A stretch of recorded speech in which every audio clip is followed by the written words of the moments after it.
ওম। গৃহে যখন জল দূষিত হয়ে যায় তখন তাকে বারবার ছাঁকতে হয়। ঠিক তেমন ভাবে যখন আপনার মন ছলনা আর কপটতার পাশে আবদ্ধ হয় তখন তাকেও বিশুদ্ধতার দিকে নিয়ে যাওয়া উচিত। ক্রোধ, মোহ এবং লোভের মলিনতা থেকে মুক্ত করা উচিত, আর তখনই আত্মা পূর্ণরূপে প্রকাশিত হয় আর এর ফলে মোক্ষের পথ উন্মুক্ত হয়।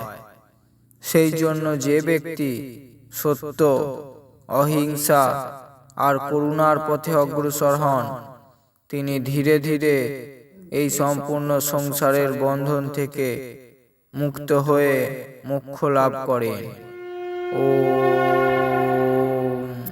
শিক্ষার প্রক্রিয়া যেন জন্ম থেকেই শুরু হয়ে যায়। শিশুরূপে হাঁটা, কথা বলা, যুবক অবস্থায় সিদ্ধান্ত নিতে শেখেন, আর বৃদ্ধ অবস্থায় ত্যাগ এবং সন্তুষ্টি শিখতে পারে। কিন্তু কিছু শিক্ষা এমনও হয় যা সময়, স্থিতি আর প্রজন্মের সীমার ঊর্ধ্বে হয়। এমনই একটি শিক্ষা হলো প্রশংসা।